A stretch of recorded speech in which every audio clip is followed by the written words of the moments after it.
Alawi ini sekarang sudah syuhra dan istifadah. Syuhra dan istifadahnya itu munqati'atun fil qarnit tasi'.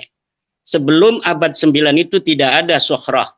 Tidak ada ulama-ulama yang menyatakan bahwa Ubaidillah ini adalah merupakan anak dari Imam Ahmad bin Isa. Itu tidak ada. Jadi itu yang perlu digarisbawahi, dan saya tidak pernah menyatakan bahwa saya mewakili NU, walaupun saya adalah pengurus PWNU, pengurus LBM PBNU, tapi saya tidak pernah menyatakan bahwa pendapat ini adalah pendapat PBNU. Demikian. Oke, sudah. Ya. Jadi gini ya, Gus, silakan Gus. Pak Imad, masalahnya itu sampean itu selalu pakai situsnya RMI NU. Itu yang sudah banyak keluhan masuk pada saya dari kalangan Suriah. Dan asal Anda tahu ya Pak, masalah ini sampai dibahas di rapat gabungan PBNU. Tapi saya tidak perlu bocorkan di sini ya, supaya Anda tahu bahwasanya ini sudah sampai dibahas dalam tingkat rangkat gabungan. Bahwa Anda betul-betul tidak disetujui mengadakan hal yang seperti ini. Dan ini saya kira tidak untuk konsumsi publik ya, karena suratnya belum dikeluarkan. Tapi saya ingin katakan bahwa di kalangan PBNU rapat harian sudah ada rapat gabungan dan sudah dibahas masalah ini. Tidak ada yang menyetujui pemikiran Anda. Ya, kalau makanya, itu sudah ada rapat, kan rapat itu ada risalah rapat ya, itu nanti kita bisa lihat di dalam risalah rapat. Anda bisa cek ini, ada yang ikut rapat. Kemudian, tapi ini belum waktunya saya keluarkan karena ini masih ada beberapa pertimbangan ya. Tapi yang jelas Anda jangan gunakan situs RMI untuk berpolemik. Kenapa Anda dikatakan menggunakan nama NU? Karena Anda selalu menguploadnya itu di RMI PBNU. Jangan membawa NU ke konflik ini ya. Bahwa Anda harus cukup pede dengan pesantren Anda. Jangan bawa simbol NU. Tapi kan Anda selalu pidato di mana-mana itu membawa NU. Simbol-simbol NU. Ya ini yang tidak boleh Pak. Karena ini memancing keributan. Anda tahu di PBNU itu ada 9 orang pengurus yang habaib. Ya. Jadi ini supaya difahami. Kalau soal masalah Anda mengatakan kitab abad sini abad situ itu debatable Pak. Kita bisa berdebat. Dan kira ini terlalu panjang nanti kalau saya berdebat di sini. Tetapi fakta ini Pak, lalu Anda memang merasa pendapat Anda itu benar, Anda silakan uji dengan mengundang mereka para ahli nasab yang sah ya. Nakobah internasional. Silakan, bukannya blogspot ya, yang ada alamatnya. Kemudian kita bicara bahwa kitab sezaman itu bukan satu-satunya dalil ya Pak. Ini nanti akan jadi lucu dan panjang nih nanti pembahasannya. Saya hanya ingin katakan silakan Anda berpendapat, tapi jangan pakai provokasi masyarakat. Nggak usah lah pakai ante ini ante itu, apa maunya. Udah Anda bilang ini pendapat saya begini begitu, silakan, saya juga nggak masalah kok.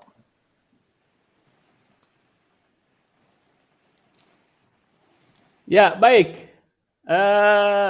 Saya kira cukup jelas ya statement Gus Prahrul. Kiai, bagaimana? Mungkin ya, tadi juga saya melihat ada kalimat persekusi. Ya. Nggak ada Habib dipersekusi, yang ada kiai-kiai kita dipersekusi dari zaman dulu oleh orang-orang yang mengaku turun Nabi yang tidak terverifikasi. Ulama-ulama kita, kiai-kiai kita itu ada yang bernasab kepada Wali Songo. Di antara mereka ada yang meyakini bahwa mereka juga keturunan Nabi. Kemudian didatangi oleh para Habib itu, kemudian dipersekusi. Dan sebagian mereka ada yang dipukuli. Itu yang terjadi di tengah masyarakat. Tidak pernah ada kiai-kiai kita yang penuh dengan kearifan, kebijaksanaan, ilmu yang tinggi. Itu ada yang pernah mempermasalahkan orang-orang yang mengaku keturunan Nabi walaupun tidak terverifikasi kemudian dipersekusi. Itu tidak ada sama sekali. Yang ada itu Ba'alawi atau mukhibin-mukhibinnya itu mempersekusi para kiai. Yang para kiai itu merasa dirinya adalah sebagai keturunan daripada Wali Songo yang mempunyai juga nasab diyakini kepada Rasulullah. Itu yang terjadi selama ini, dan tidak ada apa namanya itu kalau dikatakan hari ini ada 9 habaib yang menjadi pengurus PBNU, kita lihat ketika NU didirikan, apakah ada para habaib itu yang ikut mendirikan NU. Kemudian tahun berapa NU didirikan? NU didirikan tahun 1926. 2 tahun kemudian para habaib ini mendirikan organisasi sendiri namanya Rabita Alawiyah. Kalaulah para habaib ini, para Ba'alawi merasa Nahdlatul Ulama ketika itu adalah merupakan bagian dari mereka juga secara apa namanya teologi, secara kepercayaan, keagamaan dan sebagainya, maka cukuplah ketika itu mereka bergabung dengan Nahdlatul Ulama. Tapi karena mereka salah, Pak. Saya potong. Ini saya potong. Bukan Nahdlatul Ulama, mereka membuat sebuah organisasi baru yang namanya Rabita Alawiyah. Demikian. Boleh dipotong ini? Boleh, Pak Fahrur. Saya kira narasinya ini berlebihan, ini lebay nih. Rabita Alawiyah kan grup keluarga. Beda dong. Kalau saya bukan perkumpulan Jawa, ya nggak ada masalah dengan NU. Kenapa ini kok di hari ini Pak Fahrur berbeda?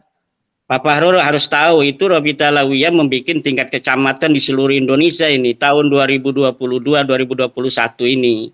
Kalau itu misalnya kan hanya pencatat keluarga, ya cukup sebagai pencatatan. Tetapi ini perkumpulan kayaknya ingin juga sama seperti Nahdlatul Ulama, Kebangkitan Ulama. Kemudian ada para pengikut ulama yaitu para santri dan masyarakat. Itu kayaknya Rabita Alawiyah persatuan keluarga, tetapi mereka ingin ada pengikut dan muhibinnya.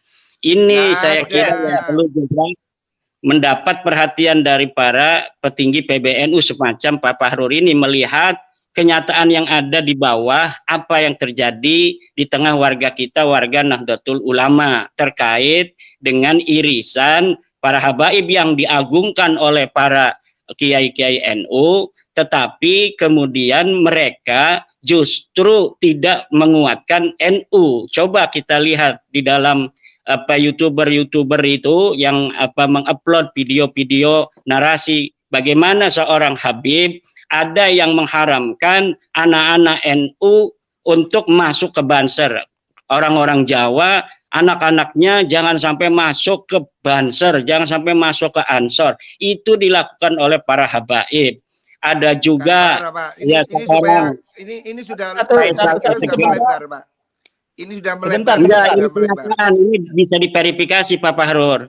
Siapa ini yang berani untuk menghina Hasyim Asy'ari? Tidak ada yang berani menghina Hasyim Asy'ari di Indonesia ini kecuali dari Ba'alawi Faisal Asgaf. Bagaimana terakhir Twitter dia menghina ketum PBNU kita, Gus Yahya? Tidak ada yang lain yang berani seperti itu kecuali dari Ba'alawi. Ini juga harus menjadi perhatian Pak Fahrur dan para petinggi NU lainnya. Gus Dur siapa yang berani? Yang berani menghina Gus Dur, menghina Teh Yeni. Itu hanya Faisal. Siap, baik. Mungkin Gus Fahrur, coba kita ada tanggapan atau persoalannya kan persoalan kajian nasab ini berekses terhadap rasisme intinya. Kalau ini kajian ilmiah, saya nggak ingin ini menjadi debat kusir ya. Ngomong nasab kemudian ke soal lain, ini untuk apa gitu loh. Ya Pak Fahrur tadi ngomong masalah ekses. Saya berikan fakta-fakta yang ada di tengah masyarakat demikian. Iya sebenarnya. Jadi gini loh ya, kelakuan orang itu nggak bisa dihindari semua orang. Kalau ada orang Jawa itu ikut PKI, kan tidak semua orang Jawa itu PKI. Jadi saya ini tidak mau ini menjadi satu klan. Jadi ada orang melarang Banser ya dia. Ada orang seperti Nur Sugi, kan dia tidak boleh mewakili orang Jawa.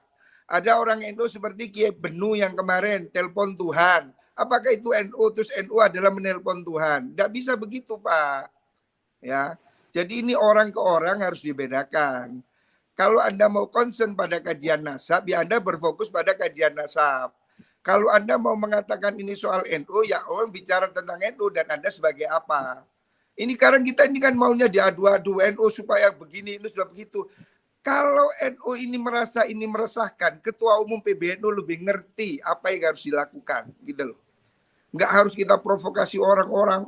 Kayaknya kita harus perang, bikin laskar. Apa-apaan ini? Kalau Anda mau ngomong nasab aja. Concern di situ. Bikin tulisan, bikin kajian yang tepat, landasan teori yang benar. Kemudian lakukan studinya dengan triangle data. Ada studi lapangannya, ada wawancaranya. Itu Anda benar sebagai peneliti. Dan tidak usah melebar kemana-mana. Saya lakukan, dan itu sudah saya serahkan, saya kirimkan pertanyaannya kepada Rabita Alawiyah, dan mereka tidak bisa menjawabnya. Karena memang nasab mereka itu terputus, maudhu'un munqati'un, batilun, tidak bisa dijawab. Dan kalau misalnya ada sebuah narasi dari Pak Fahrur di Tempo, tadi saya baca, harus dihentikan ini pembahasan nasab. Yang harus dihentikan adalah pengakuan Ba'alawi sebagai keturunan Nabi yang tidak terverifikasi, yang harus dihentikan. Karena secara kajian nasab dia terputus, secara kajian DNA dia bukan bangsa Arab Acan, dia bukan keturunan Bani Quraisy, dia bukan keturunan Bani Hashim, dia bukan keturunan Ba'alawi, dia bukan keturunan Nabi Muhammad. Ini yang harus dihentikan, pengakuan sepihak sebagai keturunan daripada Nabi besar Muhammad sallallahu alaihi wasallam. Allahumma sholli alaihi. Jadi itu pendapat Anda, saudara. Bukan pendapat saya, ini pendapat pakar DNA. Ini pendapat pakar DNA. Tidak semua begitu, saudara. Anda ini bisa untuk diuji siapa yang berani untuk berdiskusi, berdialog, seorang pakar DNA dari Ba'alawi untuk mematahkan narasi dan kesimpulan Pak Dr. Sugeng. Tidak ada. Karena kesimpulan semacam itu kesimpulan yang sangat presisi, dan itu pun tidak satu-satunya dari Indonesia yang berpendapat. Dr. As-Su'aibi itu berpendapat yang sama seperti Dr. Sugeng. Umar Az-Zaid juga berpendapat yang sama tentang tes DNA. Dan ini saya kira sudah waktunya PBNU atau MUI untuk mengeluarkan sebuah maklumat bahwa memang Ba'alawi ini bukanlah keturunan baginda Nabi besar Muhammad sallallahu alaihi wasallam. Karena apa? Eksesnya ini hanya ke warga NU. Kenapa kita ini setiap tulisan saya minta admin untuk kemudian menampilkan tulisan saya di RMI, karena RMI itu Rabita Mahid Islamiyah, persatuan, ikatan pondok-pondok pesantren. Yang didawir-dawir oleh para kabib-kabib oknum itu adalah para kiai pesantren. Dimintain uang 5 juta, 10 juta, 20 juta, bahkan ada yang 100 juta, itu kalangan pondok pesantren. Jadi ada kaitan. Kenapa tulisan-tulisan saya tentang bahwa nasab Ba'alawi ini batal, itu ditaruh di Rabita Mahid Islamiyah. Mereka para kiai-kiai berterima kasih.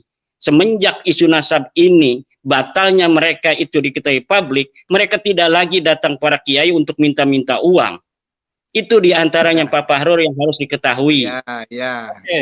Baik. Langsung mungkin Pak Fahrur bisa menanggapi bahwa tadi kan persoalan nasab itu terputus itu kan. Silakan Agus. Ya, jadi gini, nasab terputus itu menurut Pak Imad, kan sudah saya katakan bahwa Anda harus menyediakan ruang untuk berbeda pendapat, ya.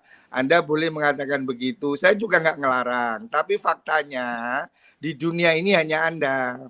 Saya ini Pak sudah ikut beberapa forum internasional. Saya sudah ketemu mereka.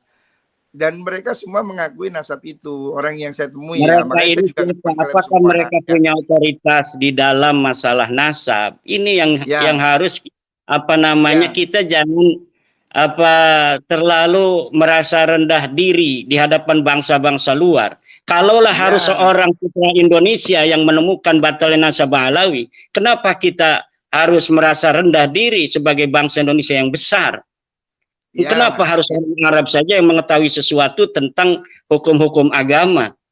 Yang jelas itu dalilnya yang perlu diuji. Saya sudah kirim surat pada Syekh Mahdi Rajai dari Iran. Katanya dia pakar nasab. Katanya dia memberikan surat pengesahan pada Ba'alawi. Saya tantang Mahdi Rajai atau siapapun yang berpendapat yang sama dengan Mahdi Rajai bahwa nasab Ba'alawi ini sahih, saya tantang untuk berdiskusi dan membawa dalil-dalil kesahihan itu. Saya yakin mereka tidak akan bisa untuk membawakannya. Iya, cukup. Itu kan Oke, menurut akan Anda. kasih kesempatan Gus Fahrur mungkin secara gamblang, Gus, Ya, jadi silakan. gini loh Pak, kita ini bukan satu-satunya orang yang paling hebat di dunia Pak. Mohon maaf, orang itu berilmu itu juga ada sanadnya, ada gurunya ya. Saya itu nggak tahu Pak Imad itu belajar nasab di mana, kok tiba-tiba merasa dirinya ahli nasab. Jadi saya juga nggak paham. Kalau Pak Kures itu ahli tafsir karena dia memang doktor tafsir. Gus Baha itu ahli fikih karena dia alumni Sarang yang memang spesialis fikih. Jadi kita ini mesti tahu diri lah Pak. Jangan kemudian seakan orang sak dunia bodoh, saya pintar sendiri. Ini yang harus dijauhi ya. Bahwa Anda berpendapat begitu saya tidak menafikan Pak. Tapi saya ingin katakan pada Anda bahwa Anda tidak sendirian di dunia ini. Bahwa ilmu nasab ini bukan Anda sendiri yang menguasai ya. Dan ini kemudian tidak hanya di Indonesia. Kan lucu kalau Anda batalkan hanya di Indonesia, yang di Mesir, yang di Kuwait, yang di Bahrain, yang di seluruh dunia. Apakah kemudian Anda bilang batal hanya Indonesia? Kan nanti jadi lucu, Pak. Dan Anda itu bukan hakim yang bisa batal-batalin orang. Dan nasab itu bukan wudhu yang bisa batal ambil lagi gitu loh. Jadi lucu ini nanti. Intinya gini aja loh Pak. Anda boleh berpendapat. Silakan. Oke, menurut saya begini. Tapi kemudian Anda tidak berhak untuk menjadi hakim kebenaran. Semua orang salah. Saya sendiri benar. Orang sak dunia salah. Ini terlalu besar Pak menurut saya ya. Jadi kita tinggal lihat masyarakat aja Pak Fahrur. Nanti masyarakat apakah akan melihat dalil-dalil dari keterputusan itu yang kuat, apakah akan melihat atau mengikuti Pak Fahrur dengan tanpa dalil bahwa nasab balawi itu sahih. Bukan tanpa dalil, Pak. Cuma saya males berdebat dengan Anda. Saya males. Saya sudah baca kok sebelumnya tesis Anda itu saya lihat itu di tulisannya Murad Syukri. Itu sudah mirip-mirip lah. Di beberapa internet saya lihat itu narasi-narasi yang hampir sama. Jadi saya nggak kaget, Pak. Dengan apa yang Anda ungkapkan itu saya nggak kaget. Jadi kita sama-sama melek internet, Pak. Jadi saya ya kalau begitu Inggris. Tinggal dipatahkan saja. Tinggal dipatahkan. Kalau memang Pak Fahrur punya dalil, silakan. Mana dalilnya yang menyatakan bahwa Ubaidillah sebagai anak Ahmad? Mana dalilnya bahwa Ahmad bin Isa itu dia pindah ke hijrah ke Yaman?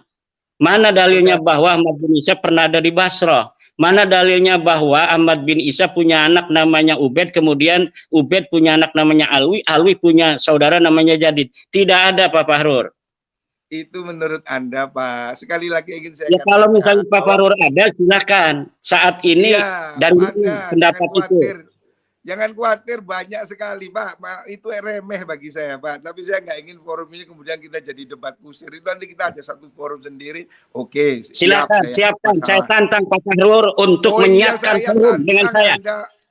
Saya tantang Pak Fahrur untuk menyiapkan forum debat ilmiah tentang nasab balawi yang putus ini. Cari dalilnya, kalau punya dalil. Dengan senang hati. Dengan senang hati. Al-Ro'si wal Ain. Al-Ro'si wal Ain. Naam. Ya. Anta dirukum. Al-Ro'si wal Ain. Anta dirukum. Al-Ro'si wal Ain. Jadi saya katakan, Pak, Anda ini nggak usah terlalu menggebu-gebu seperti ini ya, sebagai orang sama-sama santri. Saya ini lama, Pak Mondo, Pak. Ngerti lah, Pak, orang bisa baca kitab, saya tahu. Ya, jadi nggak usah terlalu petetek kayak orang sedunia kalah semua beginilah.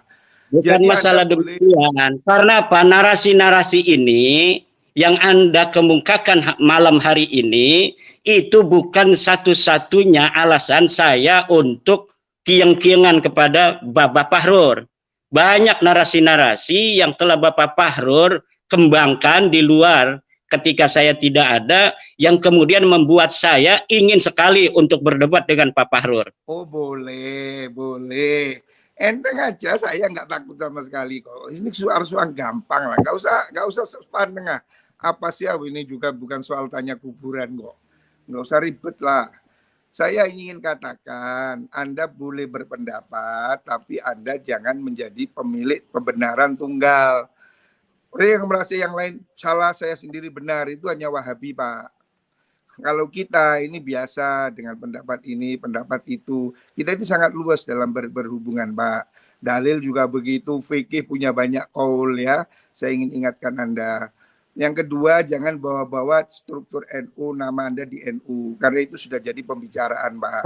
Dan bahwa Pak Fahrul pun jangan bawa-bawa NU ketika sekarang ini, karena tidak ada keputusan NU seperti Pak Fahrul itu. Ya, tapi saya ketua PBNU yang membidangi LBM, Pak. Jadi iya, tapi saya NU tahu. itu organisasi yang ada aturan, yang ada perkumpulan aturan, ada RT dan sebagainya. Iya, betul. Makanya itu Anda... Keputusan PBNU itu ada di Muktamar, ada di Kombo, ada di Munas Alim Ulama, ada di Basul Mustaqil. Biar satu-satu mungkin berbicara ini. Silakan. Sebentar lagi kita bikin closing statement. Gus Fahrul masih bisa tersambung? Ya, silakan Gus Fahrul. Hilang lagi saya ketemu. Ya, jadi begini Pak, closing statement saya, bahwasanya kalau Pak Imad itu hanya berhenti pada pemikiran bahwa dia menunjukkan suatu penelitian, itu tidak ada masalah ya. Bahwasanya banyak sekali habaib yang saya kenal itu bukan yang dawir. Orang itu tergantung dengan apa yang dia pikir, Pak. Kalau orang itu baik, ya ketemu dengan yang baik. Saya ini ketemu dengan habaib yang jenderal, yang polisi, yang tentara, yang dokter, yang konglomerat. Pak Imad ketemu dengan yang dawir, ya saya nggak tahu ini kenapa sama-sama Habib saya kenal yang jenderal, Anda kenal yang dawir, ya. Makanya sekali-kali turun ke bawah supaya tahu. Tanya itu sama ketua ranting NU, PAR, tanya kepada MWC apa yang terjadi, kenapa Wonogiri sampai tidak mau acara NU diisi oleh para habaib. Harus ditanya, kenapa Boyolali, kenapa Garut, kenapa itu di Seragen tidak mau ada habaib. Ini yang harus ditanya oleh Pak Fahrul. Iya. Jangan kita berdiri di Menara Gading. Iya, tahu. Saya ini Pak, mulai NU ini sebelum Anda jadi pengurus NU, saya sudah pengurus NU, Pak. 29 tahun saya jadi pengurus NU, Pak, mulai dari bawah. Ya. Jadi jangan ceramai saya tentang NU, sudah cukup. Intinya saya ingin mengatakan bahwa hentikan narasi kebencian di ruang publik. Bahwa penelitian itu dihormati, hak orang untuk menegasi atau mengafirmasi, tetapi tidak boleh dia menebarkan kebencian pada suatu kelompok tertentu, ya. Dan jangan bawa NU untuk berkonflik, bahwa NU tidak pada posisi untuk mengikuti apa yang Anda ributkan dalam masalah ini. Mohon maaf Pak ya, mohon maaf sekali lagi terpaksa saya katakan, rekomendasi rapat di BBN itu ingin Anda diberhentikan. Saya siap. Mohon maaf, ini terpaksa saya ngomong. Makanya saya akan bilang. Saya tetap akan jadi NU walaupun tanpa ada jabatan. Makanya Pak, kita ini yang baik-baik lah. Silakan Anda itu berbicara dengan kapasitas Anda, tapi jangan bawa NU ke ruang konflik. Supaya kita sama-sama nyaman ya. Dan bahwa Anda tidak yakin itu tidak apa-apa Pak. Saya juga tidak ingin mempengaruhi Anda dan Anda tidak mungkin bisa mempengaruhi saya ya. Itu soal keyakinan masing-masing ya. Tetapi yang ingin saya katakan bahwa publik ini Pak jangan terus diadu domba dengan narasi-narasi yang membuat orang marah. Udahlah Pak, rakyat ini sudah susah cari makan, susah cari kerja. Jangan ditambahi dengan ingin bertengkar ya. Ini yang ingin saya katakan ya. Saya menghormati hak Anda untuk berbicara dengan penelitian. Oh itu tidak ada masalah, kami tidak heran ya. Silahkan. Ya mungkin closing statement Kiai Imad, silakan Kiai. Ya terima kasih. Ya malam ini saya berbahagia bisa langsung untuk bertemu dengan Pak Fahrul. Terima kasih Kang Mas Yusuf. Intinya bahwa kita mengkaji nasabah Balawi bukan karena kebencian, tetapi ingin menasehati dari Balawi oknum-oknumnya yang mencederai kebangsaan. Bahkan Negara Kesatuan Republik Indonesia dibuat susah 2016, 2019 oleh narasi-narasi anti pemerintah yang dikembangkan oleh oknum-oknum Balawi. Kita ingin menasehati, kalaulah mereka berbuat demikian karena nasab mereka itu putus, nasab mereka itu batil, nasab mereka itu maudhu. Kita berbangsa bertanah air di Indonesia ini bersama-sama. Mari kita bangun Negara Kesatuan Republik Indonesia ini. Tidak boleh ada lagi satu suku lebih merasa lebih tinggi atau lebih mulia dari suku lainnya. Kita bangsa Indonesia 1945 kita merdeka dengan senang hati orang-orang yang bukan keturunan bangsa Indonesia kita terima sebagai warga negara Indonesia. Mari kita sama-sama bangun negara kesatuan Republik Indonesia ini. Dan warga NU sebagai mayoritas Islam yang ada di Indonesia mengaku dirinya sebagai NU tidak boleh menjadi objek bagi orang-orang yang mengaku sebagai keturunan Nabi, kemudian mengeksploitasi pengakuan itu untuk memperbudak umat Islam, terutama warga Nahdlatul Ulama, warga daripada organisasi yang dibentuk, didirikan oleh para ulama, para kiai, penerus perjuangan Wali Songo. Demikian. Assalamualaikum warahmatullahi wabarakatuh.